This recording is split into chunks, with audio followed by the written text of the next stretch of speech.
Welcome back to the deep dive. Today, we are looking at a problem that is, I think, incredibly frustrating and honestly a little bit tragic. It's the problem of the better mousetrap. We've all heard that saying. Build a better mousetrap and the world will beat a path to your door. It's like the foundational belief of almost every engineer, every product manager, every founder I know. It's a comforting thought, right? It really appeals to our sense of meritocracy. If you build it, they will come. Exactly.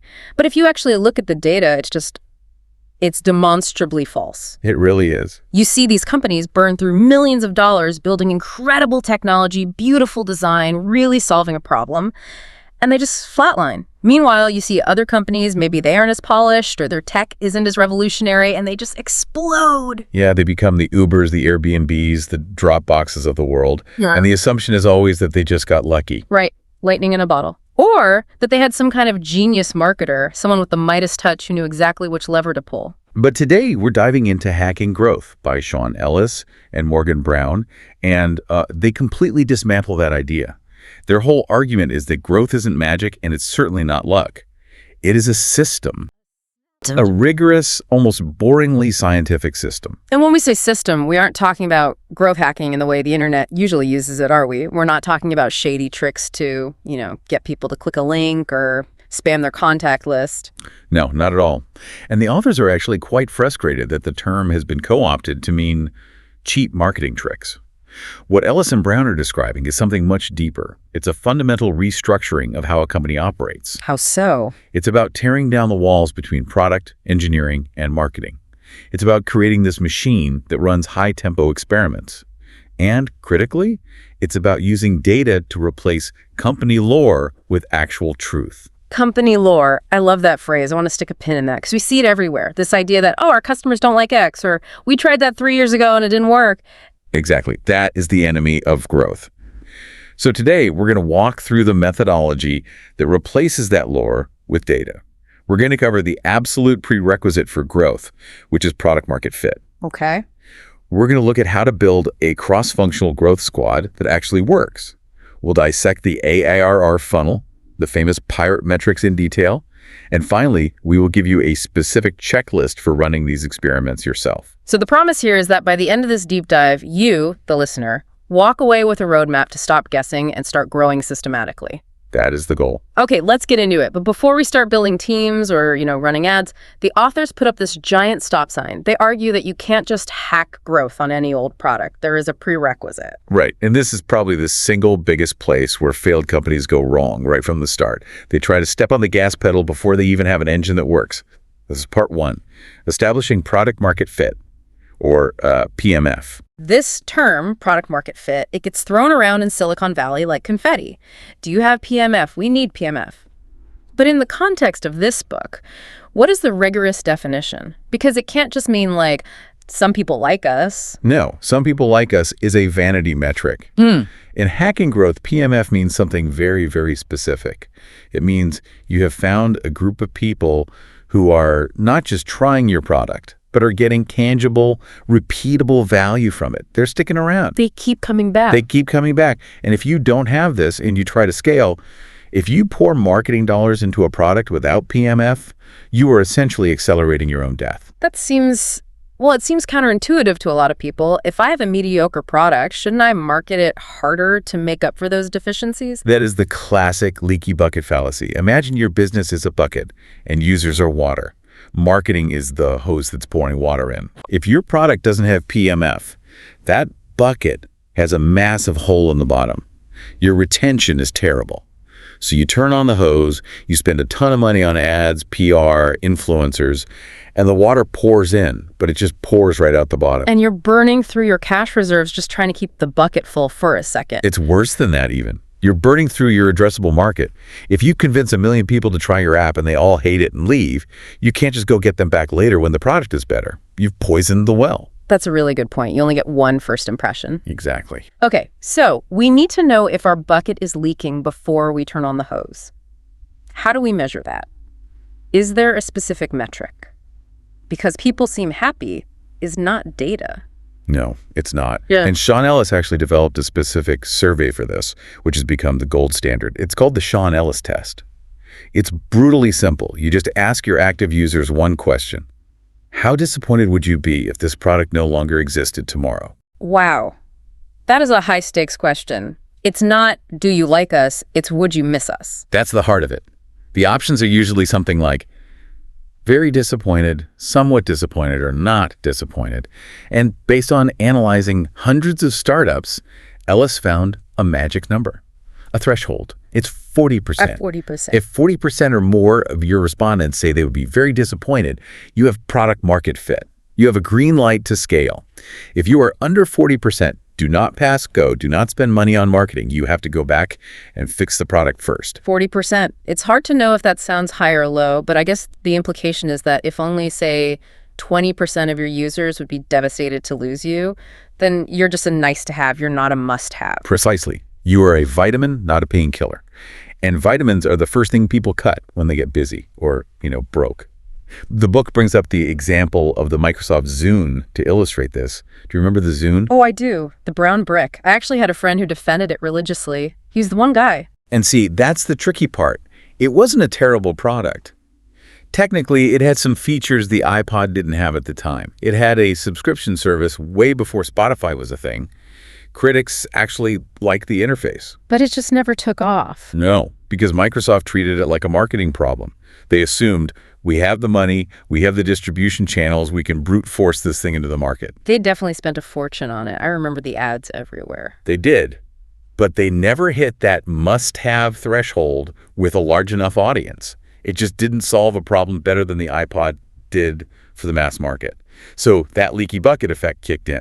People bought it because of the ads, they tried it, didn't fall in love, and they went back to Apple. So no amount of growth hacking could have saved the Zune because the core value just wasn't sharp enough. It was a product problem, not a marketing problem. That is a very sobering reality check. But let's be optimistic. Let's say we run the survey, we hit 45%, very disappointed. We've got PMF. The traditional corporate move here is to hand a big budget to the VP of marketing and say, go buy some ads. But Ellis and Brown say that's a mistake. It is a huge mistake, and it's because of how traditional companies are structured. They're built in these silos. You have the product team in one corner, engineering in another, and marketing in a totally different building, sometimes on a different continent. And they usually don't like each other very much, in my experience. They often have conflicting incentives. Marketing wants to promise the moon to get clicks. Product wants to protect the roadmap. Engineering just wants the code to be stable and clean. They're all pulling in different directions. So it's slow and inefficient. Terribly. The authors argue that for sustained growth, you need to break these silos and form a dedicated growth squad. Okay, let's unpack the growth squad. Who is actually in this room? Who's on the team? So it's a small cross-functional unit. You need a growth lead. That's the person setting the tempo, sort of the scientist manager. You need a product manager. You need a data analyst, which is absolutely non-negotiable because you have to separate signal from noise. Okay, that makes sense. But the most controversial addition for many traditional companies is that you need a software engineer, a developer. Okay, pause there. Because that's a tough sell. Engineers are expensive. They are usually the scarcest resource in a tech company. Why am I putting a coder on what sounds like a marketing team? Shouldn't they be building the core product? This is the absolute crux of the entire methodology. Modern growth isn't just about ad copy or billboards. It is about changing the product itself to facilitate growth. It's about building things like API integrations or referral loops or better onboarding flows. Things that require code. Things that require code. And if your marketing team has an idea, say, let's change the landing page to personalize it based on where the user came from, and they have to file a ticket with engineering and wait 3 weeks for a sprint cycle. The opportunity is gone, or they just don't even bother because it's too much hassle. Exactly. The speed of iteration dies. You need the ability to write code within the growth team. The book gives this fantastic example with BitTorrent that really drives it home. Right, the file sharing service. What was their situation? So BitTorrent had massive adopters, millions of free users, but they were really struggling to monetize. They had a pro version, but almost nobody was upgrading. Okay. A traditional marketer looks at this and says, okay, we need better email subject lines, or we need a discount code. Flash sale, 20% off, upgrade now. Right. But because they had a cross-functional growth team, they looked at the data differently. They found that their power users, the people most likely to actually pay, had a very specific technical pain point. The app was draining their phone's battery and slowing down their computer when they downloaded large files in the background. Okay, so that sounds like a product defect, a bug to be fixed. It is. But the growth team saw it as a marketing opportunity. The engineers on that growth team built a battery saver mode and a low data mode. But here's the key. They didn't just give it to everyone. I think I see where this is going. They made it a pro-only feature. And then they implemented a trigger. When a free user's battery dropped below a certain level while using the app, a little pop-up appeared. Battery low. Upgrade to Pro to enable battery saver mode. That is ruthless, but very, very smart. It hits the user with the solution at the exact moment the pain is most acute. The result was a 47% increase in revenue. Now think about that. A traditional marketing team could never have executed that. They can't build a battery saver mode. And a traditional product team might have just released it as a bug fix for everybody, for free. Exactly. It took that cross-functional mindset to turn a technical feature into a powerful growth lever. That makes the case for the engineer pretty undeniable. So you have this squad. They're meeting weekly, looking at data. But what are they actually looking at? This brings us to the core framework of the book, which I know is a favorite of yours, the AARR funnel. Pirate metrics, AARR. It stands for acquisition, activation, retention, revenue, and referral. And the authors argue that most companies are completely obsessed with the first A, acquisition, and they basically ignore the rest. It's the vanity of user growth, isn't it? Everyone wants to go to their board meeting and say, we have 1 million signups. But if those signups don't activate or stay or pay, you don't have a business. You just have a very expensive database of email addresses. Okay, let's walk through the funnel because there's a lot of nuance in each of these steps that I think gets overlooked. Let's start with acquisition. Right. So acquisition is just, where do users come from? And the biggest mistake here is trying to be everywhere at once. You see startups trying to run Facebook ads and LinkedIn ads and write a blog and do TikTok and host events all in week 1. It's chaos. They're spread too thin. Way too thin. The concept in the book is channel product fit. You need to find the 1 or 2 core channels that work for your specific product and then just optimize the hell out of them. Don't spray and pray. Focus is key. Okay, let's move to the second one because I think this is where the most confusion happens. Activation. This is, without a doubt, the most critical bottleneck for most early-stage companies. Activation is the aha moment. It is not signing up. I cannot stress this enough.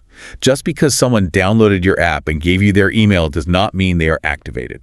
Okay, so give me the distinction. What's the difference? Activation is the specific moment the user first experiences the core value you promise them.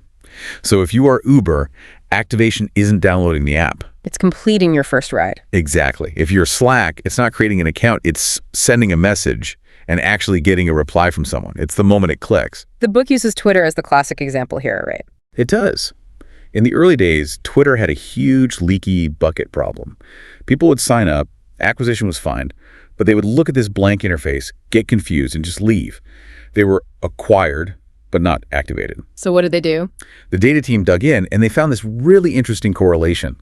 Users who followed roughly 30 people in their first session were exponentially more likely to stick around and become long-term users. Why 30? What's magical about that number? It wasn't magic. It was about the user experience. If you follow, say, 5 people, your feed is mostly empty. It's boring. You don't get the point of Twitter.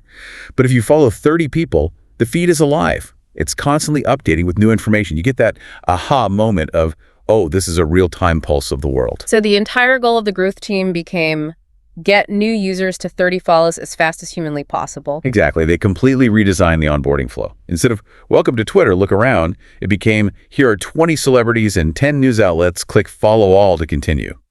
They engineered the aha moment. I think a lot of listeners can apply that immediately. Look at your product and ask, what is the one action, the one moment where they actually get it? And then just strip away everything that stands in the way of that moment. That's it. If you have 100 people download your app, but only 10 of them reach that aha moment, your problem isn't that you need more ads. Your problem is activation. You have to fix that bridge. Which leads us perfectly to the third R, retention. Keeping them coming back. Retention is the bedrock of growth. It's maybe less glamorous than acquisition, but it's where sustainable businesses are built. We talked about the leaky bucket earlier, but let's look at the math. The book points to research suggesting even a small increase in retention can have a truly outsized impact on profits over the long term. How does that work? How can a tiny change in retention have such a massive effect on the bottom line? It's the compounding effect of not having to pay for the customer twice. Think about it. Yeah. When you acquire a new customer, you have a customer acquisition cost, let's say is $50. You are in the hole $50. It takes months of subscription payments just to break even on that one user. Okay, right. But a retained customer, you've already paid that $50. You paid it a year ago. Every single dollar they give you now is almost pure margin. Plus, retained customers tend to refer others, which is free acquisition, and they tend to tolerate price increases better. So retention is pure financial leverage. It is. And the best way to hack retention, according to the book, is through stored value. You want your product to get more valuable the more someone uses it. Like Evernote. The more notes I put in, the harder it is for me to leave. Evernote is the perfect example. Or Spotify. If I switch from Spotify to Apple Music today, I lose years of curated playlists, my listening history, all the algorithm training. The switching cost is incredibly high, not because of a contract, but because I have stored personal value in the product. So the growth team should be asking, how do we make it painful for a user to leave? But not in a bad way. Exactly. Not by locking them in with a contract, but by making the product too valuable to quit. It's a key distinction. It's not a trap. It's an investment by the user. Okay, next. R, revenue. Show me the money. Monetization. Here, the book talks about the penny gap. This is the huge psychological canyon between paying $0 and paying even just 1 cent. It's so irrational, isn't it? We'll spend hours watching ads to save 99 cents on an app. It is deeply irrational, but it's human nature. The friction of pulling out a credit card, of making that commitment is huge. And the growth team's job is to figure out how to bridge that gap. Is there a specific case study on this? There's a great one about the 7-Minute Workout app by a developer named Stuart Hall. It started as a paid app. It did okay, but growth was really slow. The penny gap was a barrier. It was a huge barrier, so he made a bold move. Yeah. He made it free. Downloads exploded, obviously. But now he has 0 revenue. So he had acquisition, but no revenue. He traded one problem for another. Right. But then he introduced an in-app purchase for a pro version that added more workouts and tracking features. And here is why this worked so well. He moved the penny gap, he let people download, activate, which is doing a workout, and build a habit, which is retention, all for free. Then, only after they saw the value did he ask for money. He waited until they were hooked. He waited until the value was completely proven. His revenue went up by 300% compared to when it was a paid app up front, because he was widening the top of the funnel so much that even a small conversion rate to pro was a massive amount of money. That's a great lesson. Okay, finally, the last R, referral. This is word of mouth, but turned into a system. Most people think referral just happens if you have a good product, but you have to engineer it. You have to understand the psychology of why people share things. We have to talk about Dropbox here. It's the canonical example in all of business school. It is. Dropbox was in a really tough spot. They couldn't afford to buy users with ads because they were competing with Google and Microsoft, who have basically infinite money. The cost per click for cloud storage was something like $300, and their product was $99 a year. The math just didn't work. So they needed users to do the marketing work for them. Exactly. So they implemented what's called a double-sided referral. If I invite you, I get 500 megabytes of free space. But, and this is the absolute genius part, you also get 500 megabytes of free extra space for signing up. Why does that second part, the you get something too part, matter so much? It's all about social capital. If I just get 500 megabytes for inviting you, I feel like I'm using you. It feels like I'm spamming my friends to get a benefit for myself. It feels kind of icky. But if I'm giving you a gift, hey, sign up with my link and you get extra space, I'm doing you a favor. I look like the good guy. Yeah. That tiny psychological shift resulted in 2.8 million invites being sent per month. They grew by thousands of percentage points without spending a dime on traditional ads. It's all about understanding the user's social incentives. Well, Okay, so we have the team and we have the ARR framework to guide where we should look. But simply staring at these metrics doesn't fix them. You have to actually do something. Which brings us to part 4, high-tempo experimentation. this is the engine of the whole system. The core thesis of the book is that the company that learns the fastest wins. And you learn by testing. You do not learn by sitting in a conference room debating opinions for 6 months. But I want to push back here a bit, because testing can easily turn into chaos. Let's change the button to blue, let's change the logo, let's rewrite the headline. You can spend all day testing things that just don't matter. You are absolutely right, and that is a huge trap. It has to be rigorous. The process they outline is analyze, then ideate, then prioritize, then test. And that prioritize step is where most teams fail. They just test whatever the CEO thought of in the shower that morning. So how do we stop the CEO's shower idea from constantly taking over the roadmap? The book suggests using a framework called the ICE score, ICE. You score every single idea on 3 criteria before you even think about building it. I is for impact. If this works, how much will it actually move the needle? Is it a 1% change or a 50% change? Okay. C is for confidence. How sure are we, really, that this will work? And E is for ease. How hard is it to build? How many engineering hours will this take? Ease seems, well, that seems easy enough to estimate. Engineers generally know how long things take, but impact and confidence, those sound like guesses. Can I just lie and say I'm 100% confident to get my pet project approved? You can, and people definitely do. That's the human struggle of implementation. But the book argues that confidence shouldn't be a gut feeling. It should be based on data. I am confident because we saw a similar test work on a different landing page, or I am confident because 50 users complained about this exact issue in support tickets. If your confidence is just, my gut says so, your score should be low. It forces intellectual honesty. And once you pick an idea with a high IC score, you don't necessarily build the whole feature, right? No, absolutely not. That is way too slow. You do a minimum viable test or an MVT. The goal is to test the hypothesis as cheaply as possible, not to ship perfect software. The Airbnb story in the book is my absolute favorite example of this because it's so beautifully untechnical. It's a classic. So early on, Airbnb was really struggling to get traction in New York. They looked at the data that's analyzing, and they saw that people were looking at the listings, but they just weren't booking. High traffic, low conversion. Exactly. So they looked at the listings themselves, that's ideate, and they realized the photos were terrible. I mean, people were using like flip phones to take these dark greeny photos of their messy apartments. Yeah. It looks really sketchy. So the hypothesis was professional photos will equal more trust, which will equal more bookings. Right. Now, the high ease way to test this would be to just email the host and say, hey, take better photos. But they knew hosts wouldn't do it. The big scalable way would be to build a whole software platform to match hosts with professional photographers, handle payments, schedule times. That would take months and months to build. And they didn't have months. They were about to go broke. So they did the totally unscalable thing. The founders, Brian Chesky and Joe Gebbia, literally rented a $5,000 camera lens, flew to New York, and went door to door taking photos of the apartments themselves. They edited them in their hotel room that night and uploaded them. That is pure hustle. But what happened? What was the result? Bookings for those specific apartments doubled or tripled almost instantly. They proved the hypothesis.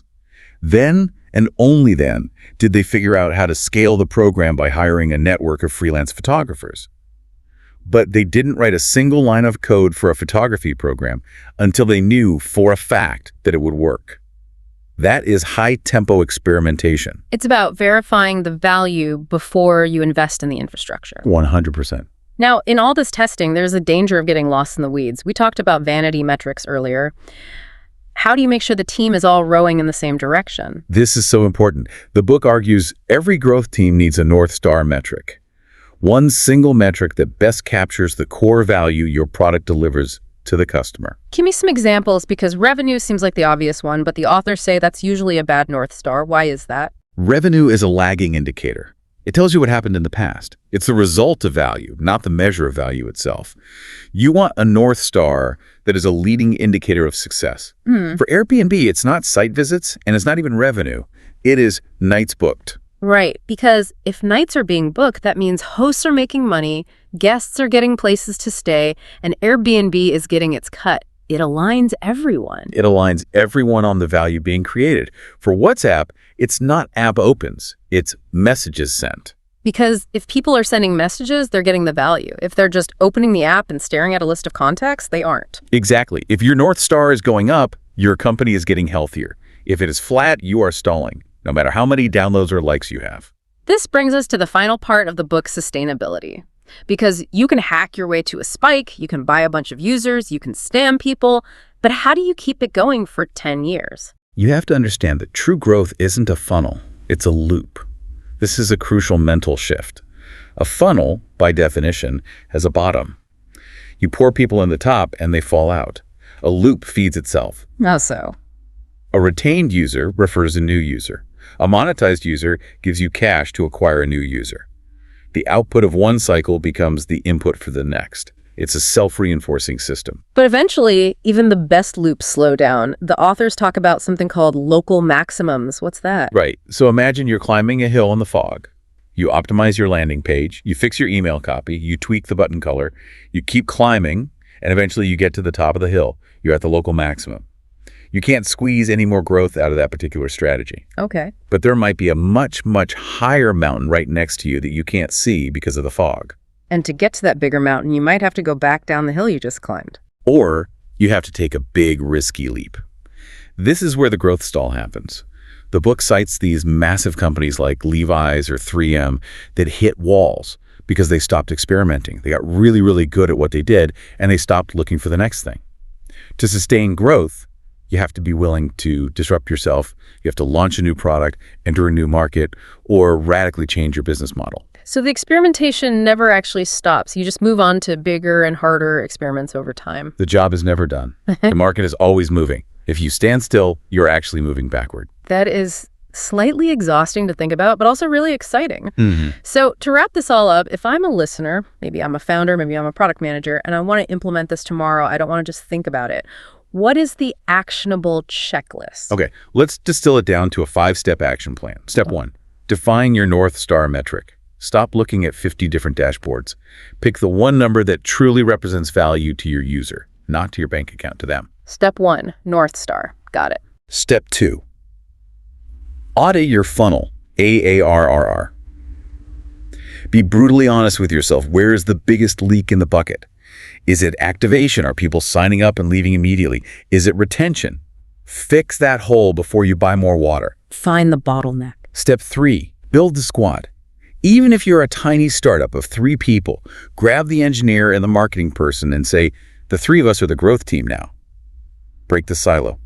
Stop sending tickets to each other. Start talking. Okay. Step 4, establish the rhythm. Commit to a weekly meeting. Look at data. Pick one experiment. Launch it. No excuses. If you aren't testing, you aren't growing. The cadence is everything. And step 5? Step 5, start with the low-hanging fruit. Look for ideas with a high IC score, high impact, high confidence, high ease. You need some quick wins to prove the system works, both to yourself and to the rest of the company. I think that step 5 is so crucial for morale. If you try to boil the ocean on day 1, everyone's just going to burn out. Absolutely. Get a win, show that the process works, then you can take bigger swings. And the final thought here, the thing that really resonated with me from the book, is that this entire approach requires a lot of humility. It really does. Mm-hmm. It requires admitting, I don't know. The CEO doesn't know. The expert consultant doesn't know. Only the data knows. The company that learns the fastest wins. You aren't trying to be the genius with the great ideas. You're trying to be the best scientist with the best process. Stop guessing. Start testing. I love that. Thank you so much for walking us through this. This was fantastic. Always a pleasure. And to everyone listening, go find that North Star. We'll see you in the next deep dive.